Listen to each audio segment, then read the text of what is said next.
اللہ رب العالمین ہی ساری تعریف بڑائی و بزرگی کا تنہی تنہا مستحق ہے۔ سید الانبیاء خاتم النبیین رحمت للعالمین محمد صلی اللہ علیہ وسلم پر بے شمار درود و سلام نازل ہو۔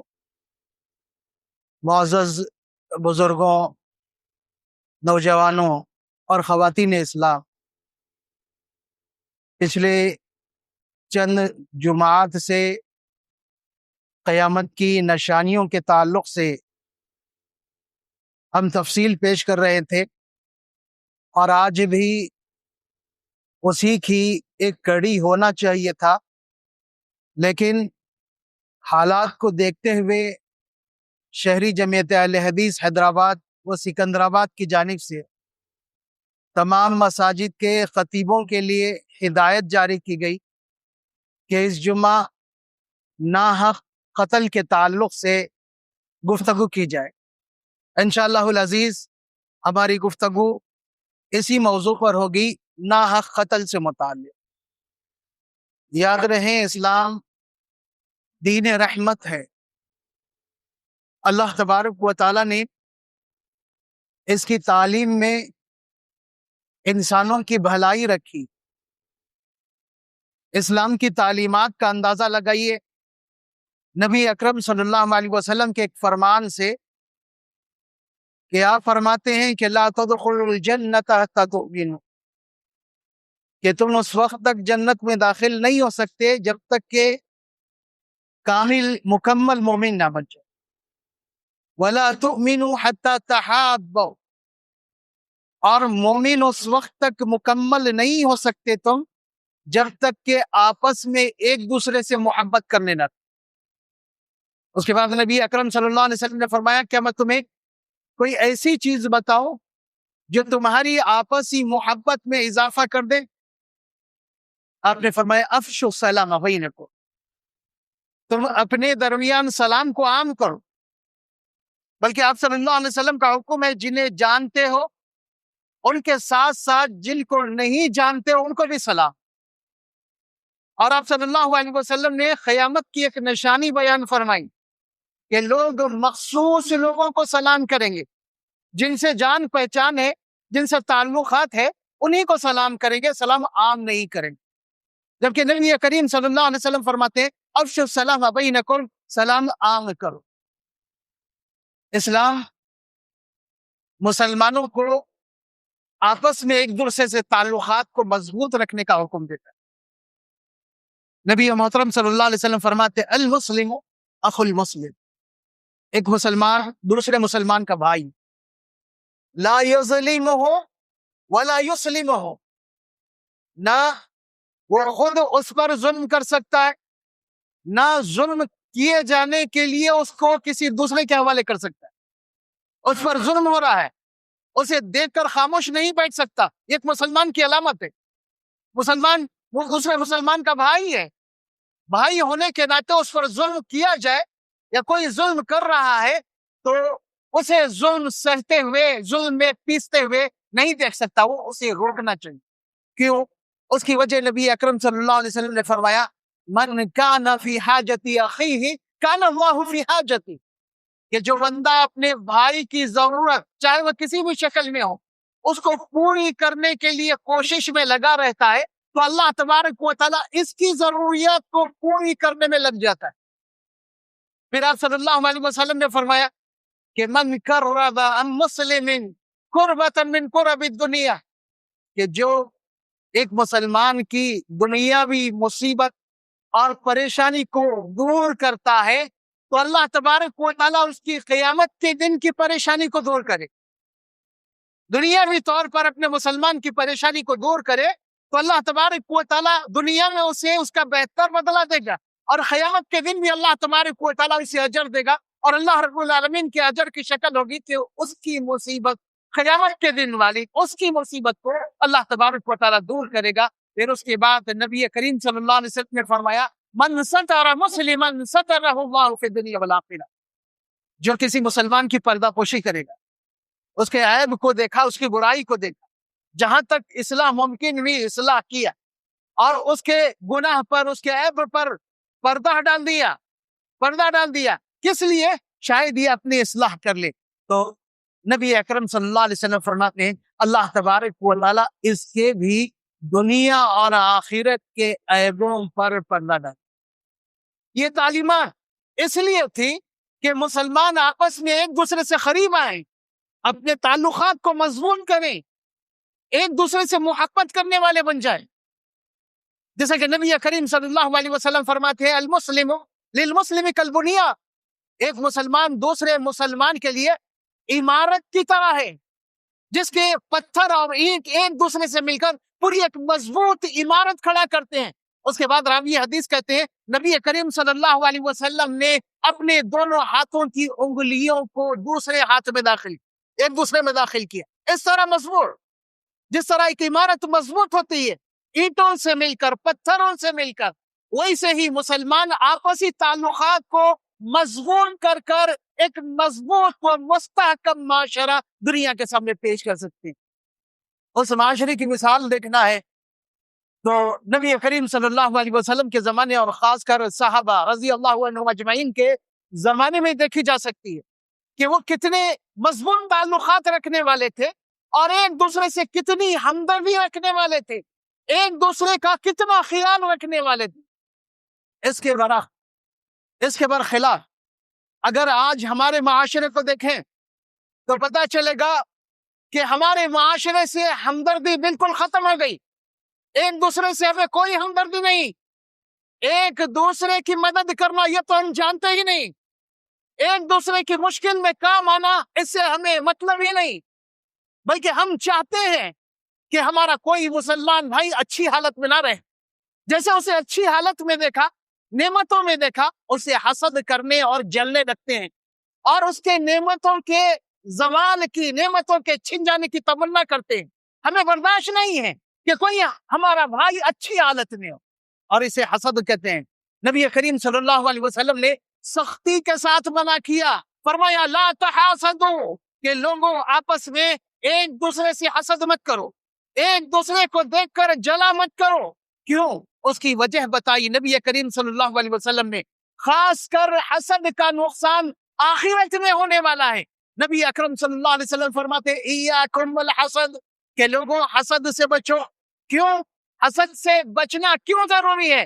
آپ صلی اللہ علیہ وسلم فرماتے ان الحسد یاکل الحسنات، حسد، جلن انسان کی نیکیوں کو کھا جاتا ہے، انسان کی نیکیوں کو کھا جاتا ہے. جس طرح نیکیاں کرنا ضروری ہے ویسے ہی نیکیوں کی حفاظت کرنا بھی ضروری ہے. اگر نیکیوں کی حفاظت نہیں کریں گے تو نیکیاں ختم ہو جائے گی. نبی اکرم صلی اللہ علیہ وسلم حسد کے تعلق سے فرما فَإِنَّ الْحَسَدَ يَأْكُلُ الْحَسَنَاتِ كَمَا تَأْكُلُ النَّارُ الْحَطَبَ، حسد نیکیوں کو کھا جاتا ہے. کیسے؟ جس طرح آگ لکڑی کو کھا جاتی ہے ویسے ہی حسد نیکیوں کو کھا جاتا ہے. قیامت کے دن بغیر نیکیوں کے آئے گا، پریشان ہو جائے گا. نبی کریم صلی اللہ علیہ وسلم اپنے صحابہ سے سوال کرتے ہیں اتدرون من المفلس، کہ لوگوں جانتے ہوئے مفلس کسے کہتے ہیں؟ حضرت صحابہ نے کہا کہ اللہ کے رسول، مفلس ہم اسے کہتے ہیں جس کے پاس دینار درہم نہیں، جس کے پاس مال و دولت نہیں، ہم اسے مفلس اور غریب کہتے ہیں. تو نبی محترم صلی اللہ علیہ وسلم نے فرمایا نہیں، میری امت کا مفلس شخص وہ ہوگا جو قیامت کے دن آئے گا. کیسے؟ بحسنات، بہت ساری نیکیاں لے، خالی ہاتھ نہیں، بہت ساری نیکیاں لے کر آئے گا. اور اللہ تبارک و تعالیٰ اس دن انصاف کرے گا. اللہ رب العالمین کے پاس انصاف ہوگا. دنیا میں جس کو انصاف نہیں ملا اللہ رب العالمین اس دن اسے انصاف ضرور دے گا. تو نبی اکرم صلی اللہ علیہ وسلم کہتے ہیں کہ نیکیاں تو لے کر آیا ہے، لیکن جب اس کا حساب ہونے لگا تو لوگوں کی شکایت کے لیے لائن لگ گئی. قطار میں کھڑے لوگ شکایت کر رہے ہیں. کسی نے ظلم کی شکایت کی، کسی نے شکایت کی اس نے میرا مال ہڑپ لیا، کسی نے شکایت کی کہ میری عزت سے کھلواڑ کیا، کسی نے شکایت کی یہ مجھ پر زیادتی کیا. نبی اکرم صلی اللہ علیہ وسلم فرماتے ہیں اللہ رب العالمین انصاف کرے گا، اور انصاف کرتے ہوئے اس شخص کی نیکیاں شکایت کرنے والوں کو دے گا اور جب نیکیاں ختم ہو جائے گی تو اللہ تبارک و تعالیٰ حکم دے گا جو شکایت کرنے والے ہیں ان کے گناہ اس کے کھاتے میں ڈالے جائیں، اور جب گناہ اس کے کھاتے میں ڈالے جائیں گے تو آخر میں نبی کریم صلی اللہ علیہ وسلم فرماتے ہیں فَانْظُرْ بِهَا بِالنَّارِ، جو نیکیاں لے کر آیا تھا آخر میں نیکیاں نہ ہونے کی وجہ سے جہنم رسید کر دیا۔ کیوں؟ نیکیاں کیا لیکن نیکیوں کی حفاظت نہیں کیا، نیکیوں کی حفاظت نہیں کیا۔ تو جس طرح نیکی کرنا ضروری ہے، نیکیوں کی حفاظت کرنا بھی ضروری ہے۔ معاشرے میں جب ہمدردی، ایثار، بھائی چارگی اور ایک دوسرے سے تعلقات یہ ختم ہو جائے تو حسد، غیبت، دشمنی، ایک دوسرے سے جلن، ایک دوسرے کی ترقی برداشت نہ ہونا، یہ ساری چیزیں عام ہوتی جاتی، عام ہو جاتی۔ جب یہ چیزیں عام ہو جاتی ہے تو اس کی وجہ سے کئی طرح کے جرائم معاشرے میں پھیلنے لگتے ہیں، کئی طرح کے جرائم۔ لوگ ایک دوسرے کو جب برداشت نہیں کریں گے تو کئی خرابیاں پیدا ہوگی، کئی خرابی۔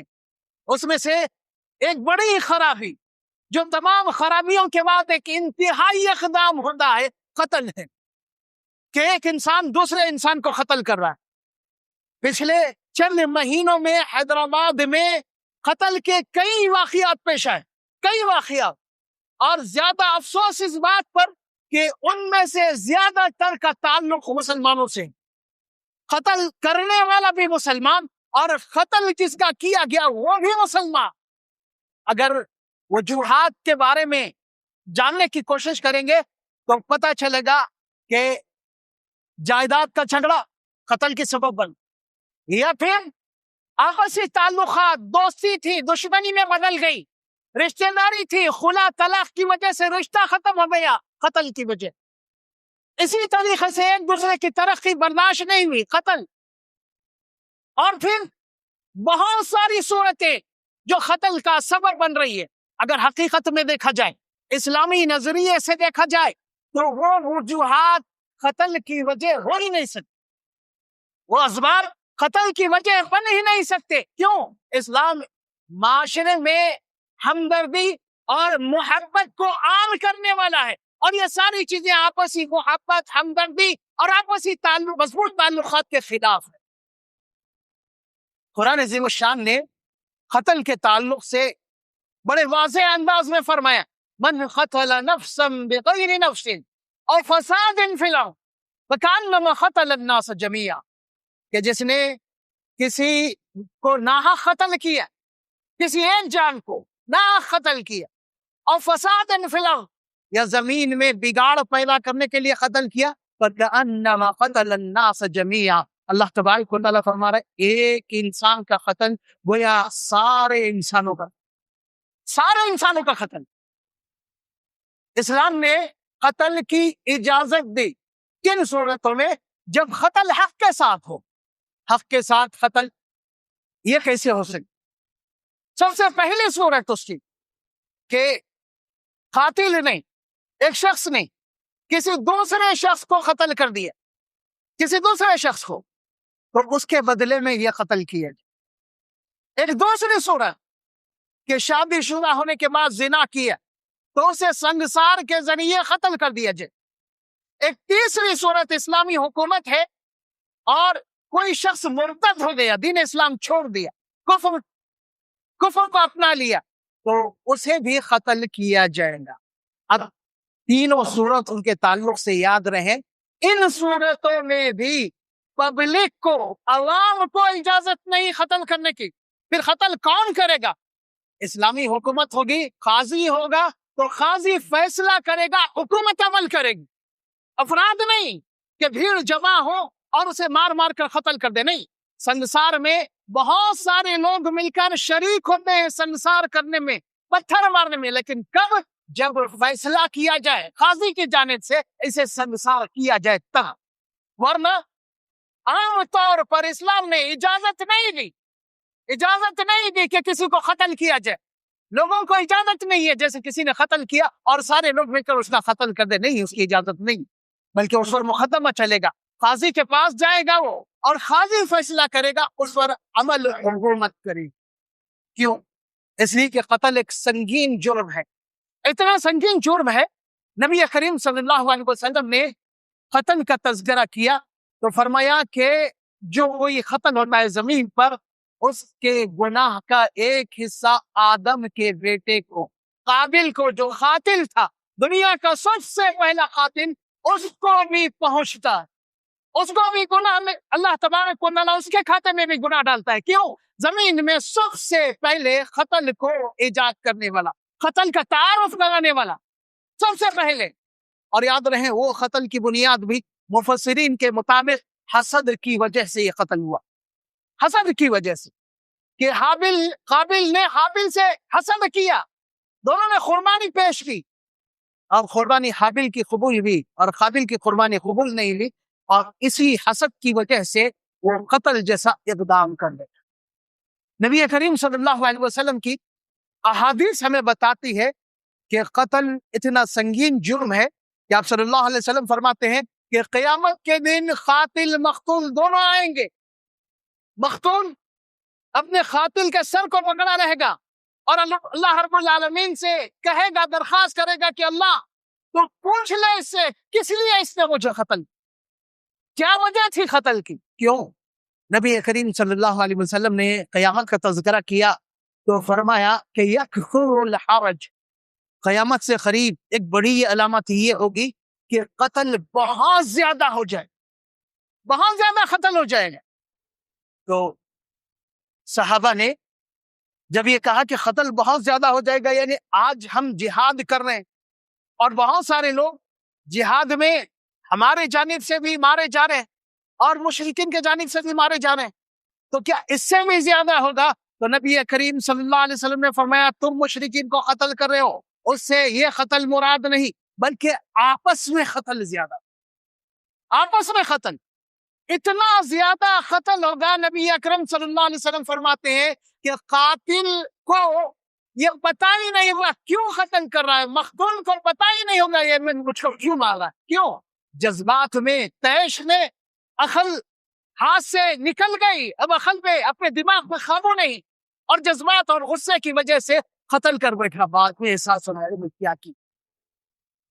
جبکہ اسلام اچھے تعلقات کا حکم دیتا ہے اور تعلقات کو مضبوط بنانے کے لیے بہت ساری عملی چیزیں اسلام نے ہمارے سامنے پیش کی. نبی کریم صلی اللہ علیہ وسلم کی بہترین تعلیمات ہمارے سامنے ہیں. آپ صلی اللہ علیہ وسلم ایک صحابی کو دیکھتے ہیں جن کے سوال کرنے پر آپ صلی اللہ علیہ وسلم فرماتے لا تغضب، کہ اللہ کے رسول وصیت کیجیے.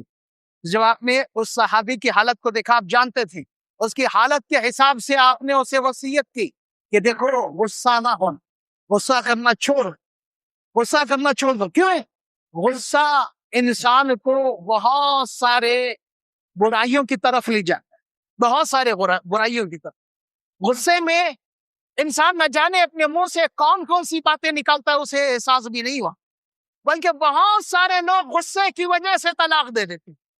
بہت سارے لوگ غصے کی وجہ سے ایک دوسرے سے کہتے ہیں ہمارا تمہارا کوئی تعلق نہیں، تم ہماری میت میں نہیں آنا، ہم تمہاری میت میں نہیں آئیں گے. جبکہ اس طرح بول لینے سے رشتہ ختم نہیں ہوتا ہے. کیوں؟ غصے کی وجہ سے بول رہا ہے. اسی لیے اللہ تبارک و تعالیٰ نے جب مومنوں کا ذکر کیا فرمایا وَالْكَاظِمِينَ الْغَيْظَ وَالْعَافِينَ عَنِ النَّاسِ، مومن غصے کو پینے والے اور لوگوں کو معاف کرنے والے ہوتے ہیں. اور یاد رہے اللہ تبارک و تعالیٰ ہمیں معاف کرے گا جب ہم لوگوں کو معاف کریں. کیسے؟ ابو بکر صدیق رضی اللہ تعالیٰ عنہ نبی کریم صلی اللہ علیہ وسلم کے سب سے محبوب صحابی، بلکہ نبی اکرم صلی اللہ علیہ وسلم کے بعد اس امت کے سب سے افضل انسان ابو بکر صدیق رضی اللہ. نبی کریم صلی اللہ علیہ وسلم کے سب سے چہیتی بیوی حضرت عائشہ صدیقہ رضی اللہ عنہ، ابو بکر کی بیٹی حضرت عائشہ رضی اللہ تعالیٰ عنہ پر منافقین نے تہمت لگائی. اس میں کچھ بھولے بھالے مسلمان شامل ہو گئے، جن میں سے ایک ابو بکر کے رشتے کے بھائی مصطح بن اساسہ، وہ بھی ان لوگوں کے ساتھ شامل ہوئے. اور مصطح بن اساسہ حضرت ابو بکر رضی اللہ تعالیٰ عنہ ان کا خرچ اٹھانے والے، کیونکہ مکہ سے ہجرت کر آئے تھے، مدینہ میں کوئی مصروفیت نہیں تھی کچھ نہیں تھا تو سارے اخراجات ابو بکر صدیق رضی اللہ تعالیٰ عنہ. قرآن مجید کی آیت نازل ہوئی، حضرت عائشہ رضی اللہ تعالیٰ عنہ کی پاکدامنی کا اللہ رب العالمین کی جانب سے اعلان ہوا تو ابو بکر صدیق رضی اللہ تعالیٰ عنہ نے بھی اعلان کیا کہ اب نصاح کے تعلق سے میرے دل میں ہمدردی نہیں ہے، اب میں اس کا خرچہ نہیں اٹھاؤں گا. اللہ تبارک و تعالیٰ نے قرآن مجید میں آیت نازل کی نہیں، جنہیں اللہ نے مال دیا ہے، اپنا فضل دیا ہے، وہ قسم نہ کھائیں، اس طرح قسم نہ کھائیں، بلکہ معاف کریں، درگزر کریں. تم یہ نہیں چاہتے کہ اللہ تبارک و تعالیٰ تمہیں معاف کرے. ابو بکر صدیق رضی اللہ تعالیٰ عنہ اس آیت کے نازل ہونے کے بعد فوراً کہتے ہیں کہ اللہ کیوں نہیں، ہم یہ چاہتے ہیں کہ تو ہمیں معاف کر دے، اور فوراً مصطح کو اپنی کفالت میں واپس لیا. تو دوسروں کو معاف کرنے سے اللہ تبارک و تعالیٰ ہمیں معاف کرتا ہے. دل میں دشمنی بغض اگر پال کر رکھیں گے تو یہ کئی طرح کے اقدامات کرنے پر مجبور کرے گی یہ دشمنی، اور آخری اقدام ختم ہو. نبی کریم صلی اللہ علیہ وسلم کے صحابی اسامہ بن زید رضی اللہ تعالی، نبی اکرم صلی اللہ علیہ وسلم نے چند صحابہ کے ساتھ ایک مہم پر بھیجا، اور جب وہ قبیلے کے پاس پہنچے تو سارے لوگ بھاگ گئے، صرف ایک شخص ان کے ہاتھ آئے. وہ کہتے ہیں کہ میں انصاری دونوں اس شخص پر تلوار نکال لی. جیسے اس نے اپنے آپ کو تلواروں کے نیچے دیکھا، فوراً کہا لا الہ الا اللہ. تو انصاری وہ تو پیچھے ہٹ گئے. حضرت اسامہ رضی اللہ تعالیٰ عنہ نے اسے قتل کر دیا. نبی کریم صلی اللہ علیہ وسلم کے پاس جب بات آئی تو آپ صلی اللہ علیہ وسلم نے فرمایا کہ اسامہ، قیامت کے دن جب یہ لا الہ الا اللہ کے ساتھ آئے گا تم کیا کرو گے؟ تم نے لا الہ الا اللہ کہنے کے بعد قتل کیا. تو حضرت اسامہ نے کہا کہ اللہ کے رسول، یہ قتل سے بچنے کے لیے لا الہ الا اللہ کہا. تو نبی محترم صلی اللہ علیہ وسلم نے فرمایا اللہ شققت صدرہ، تم اس کا دل چیر کر دیکھ لیا ہوں گے کہ کس وجہ سے کہا ہو. لا الہ الا اللہ کہہ دیا، بس وہ مسلمان ہو گیا، اپنے آپ کو محفوظ کر لیا، لیکن تم نے اسے قتل کر دیا. نبی اکرم صلی اللہ علیہ وسلم نے اس کی دیت ادا کی. جو دیکھیں ایک مسلمان کو قتل کرنا کتنا سنگین جرم. حضرت اسامہ رضی اللہ تعالیٰ عنہ کہتے ہیں کہ نبی کریم صلی اللہ علیہ وسلم کا اس وقت کا انداز دیکھ کر میں پچھتانے لگا اور یہ سوچنے لگا کہ پہلے میں مسلمان نہ ہوتا، آج مسلمان ہوتا تو یہ پریشانی سے بچ جائے. کیوں؟ اللہ تبارک و تعالیٰ قرآن عظیم الشان میں ارشاد فرماتا ہے وَمَن يَقْتُلْ مُؤْمِنًا مُتَعَمِّدًا فَجَزَاؤُهُ جَهَنَّمُ. اللہ رب العالمین نے قرآن مجید میں گناہ پر تنبیہ کی اور گناہ کی سزائیں بھی بتائیں. خاص کر قتل سے متعلق ایک نہیں کئی چیزیں اللہ تبارک و تعالیٰ نے ایک ہی ساتھ بیان. اللہ رب العالمین کا وَمَن يَقْتُلْ مُؤْمِنًا مُتَعَمِّدًا، جو کسی مومن کو جان بوجھ کر قتل کرے، کسی مومن کو جان بوجھ کر قتل کرے، تو اللہ رب العالمین فرماتا ہے فَجَزَاؤُهُ جَهَنَّمُ، اس کا ٹھکانہ جہنم، اس کا ٹھکانہ جہنم ہے. جہنم کیسے ہوگا آگے ہم بتائیں. پھر اس کے بعد اللہ رب العالمین فرماتا خالدن فیہا، ہمیشہ ہمیشہ رہے گا، اس ہمیشہ ہمیشہ رہے گا. وغضب اللہ علیہ، اللہ رب العالمین کا غضب اس پر نازل ہوگا. ولعنہ، اور اللہ رب العالمین کی لعنت اس پر ہوگی. اور پھر اعد اللہ لہ عذابا علیما، اللہ تبارک و تعالیٰ نے اس کے لیے دردناک عذاب تیار کر رکھا ہے جہنم. 5 باتیں ایک ساتھ، 5 وعید، 5 الگ الگ انداز میں اللہ تبارک و تعالیٰ مذمت کر رہا ہے. کس کی؟ کسی مومن کو جان بوجھ کر قتل کرنے کی. کیوں؟ ایک مومن دوسرے مومن کو قتل نہیں کر سکتا. اللہ رب العالمین نے عباد الرحمن کا تذکرہ کیا، اللہ کے سچے اور خالص بندے، ان کی خوبیوں کا ذکر کرتے ہوئے ارشاد فرمایا والذین لا يدعون مع اللہ الہا آخر. عباد الرحمن کی ایک خوبی، اللہ رب العالمین کے علاوہ کسی اور کو نہیں پکار، کسی اور سے نہیں مانگتے. وَلَا يَقْتُلُونَ النَّفْسَ الَّتِي حَرَّمَ اللَّهُ إِلَّا بِالْحَقِّ، اور نہ کسی کو قتل نہیں کرتے. وَلَا يَزْنُونَ، اور نہ زنا جیسا گھناؤنی کام کرتے. کیوں؟ اللہ رب العالمین فرماتے ہیں وَمَن يَفْعَلْ ذَلِكَ يَلْقَ أَثَامًا، جو یہ کام کرے گا چاہے غیر اللہ کو پکارنا ہو یا قتل ہو، یا پھر زنا ہو، اللہ رب العالمین فرما رہے وہ گناہ گار ہے اور گناہ کا اسے سامنا کرنا پڑے گا. یضاعف له العذاب یوم القیامہ، قیامت کے دن اس کے عذاب کو بڑھا کر دیا جائے گا، ڈبل عذاب دیا جائے گا.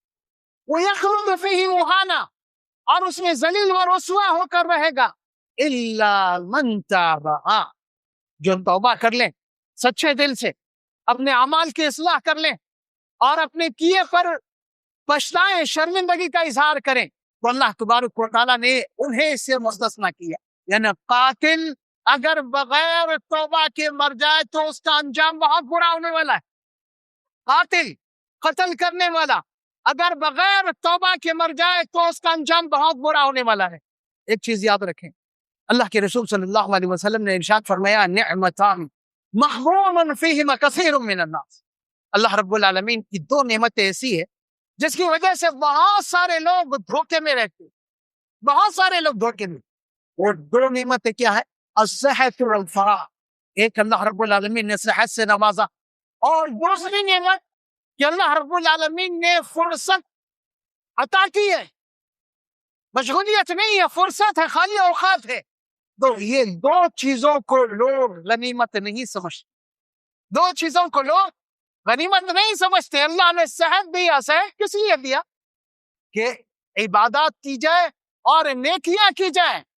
صحت کی حالت میں، صحت کی حالت میں عبادت کی جائے اور صحت کی حالت میں نیکیاں کی جائے. خالی اوقات اللہ رب العالمین نے دیا تو اللہ رب العالمین کے ان دیے ہوئے اوقات کا صحیح استعمال. لیکن لوگ دونوں میں بھی کوتاہی کر، دونوں میں بھی کوتاہی. جن کے پاس صحت ہے وہ اللہ رب العالمین کا شکر ادا کرنے کے بجائے دوسروں پر ظلم کرتے ہیں، دوسروں پر زیادتی کرتے ہیں، دوسروں کا مال ناحق کھاتے ہیں، دوسروں کو تکلیف پہنچاتے ہیں.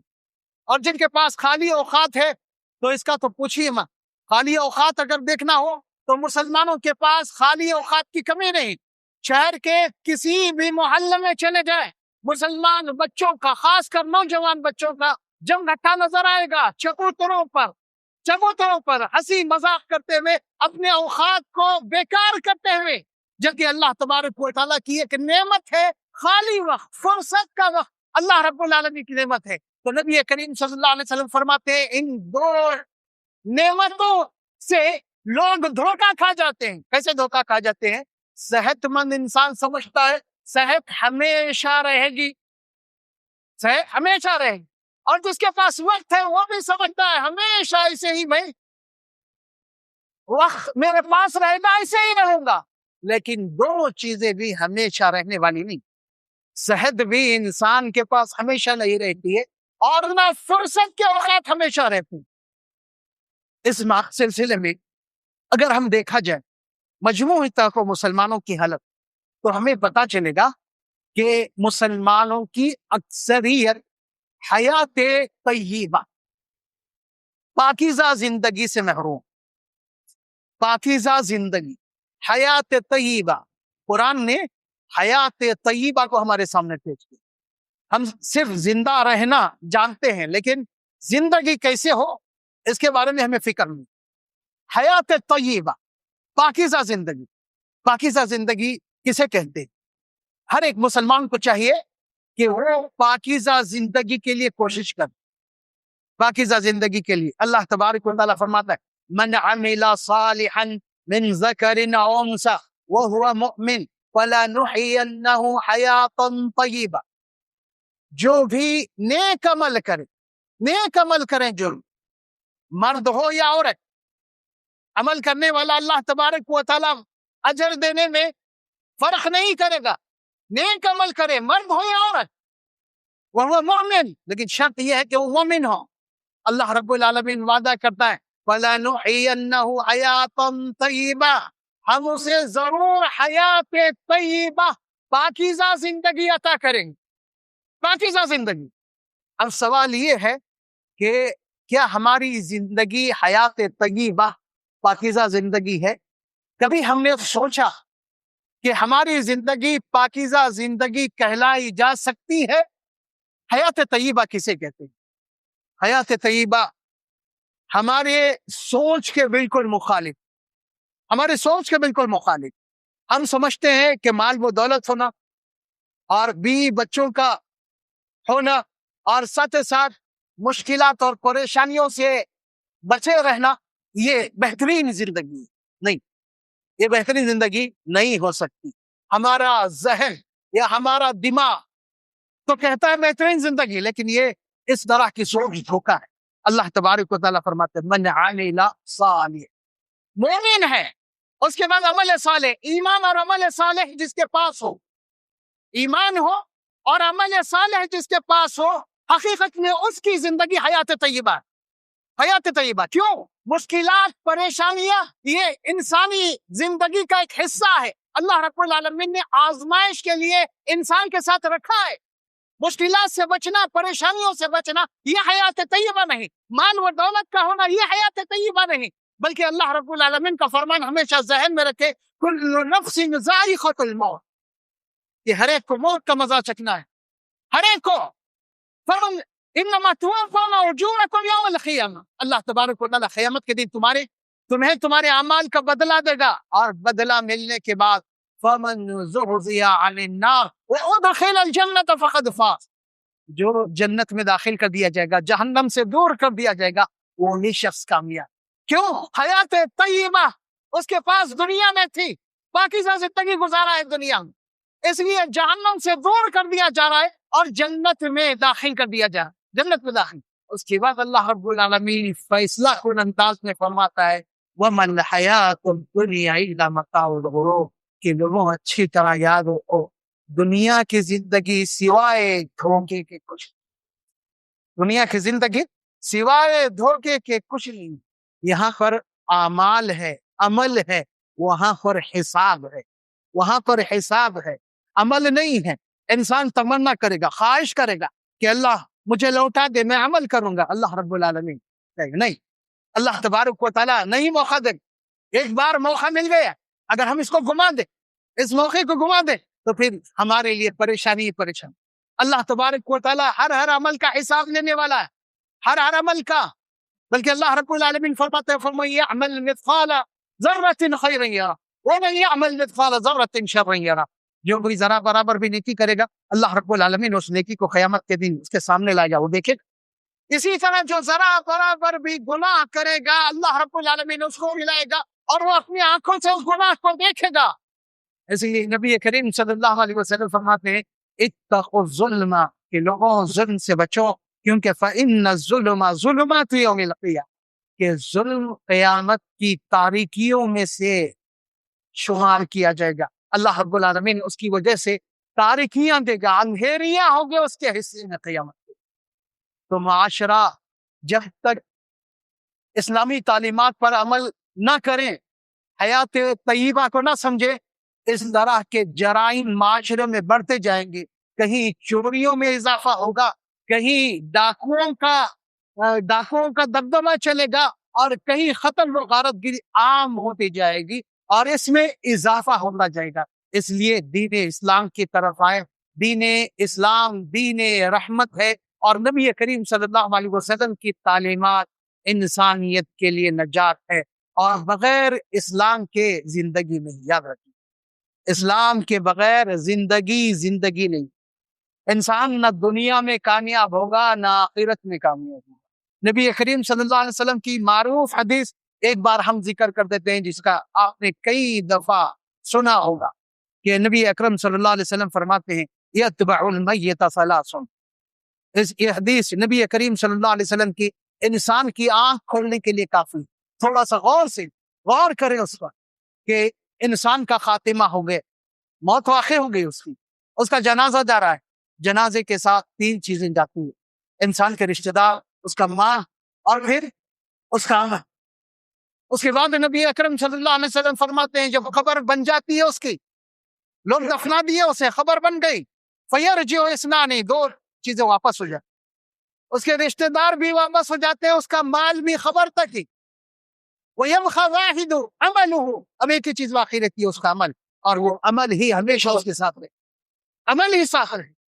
انسان اگر اس حدیث پر غور کرے تو بہت حد تک اصلاح ممکن ہے. لیکن ان چیزوں سے آج کل ہمیں دلچسپی نہیں رہی. یاد رہے اللہ تبارک و تعالیٰ نے قیامت کا دن مقرر کیا ہے، ہر عمل کا حساب و کتاب ہمیں دینا ہے، ہر عمل کے بارے میں ہم سے سوال کیا جانے والا ہے۔ اس چیز کو اچھی طرح ذہن پہ رکھیں اور اسلامی معاشرے سے بگاڑ کو دور کرنے کی کوشش کریں، بلکہ یہ سمجھے کہ یہ ہماری ذمہ داری ہے۔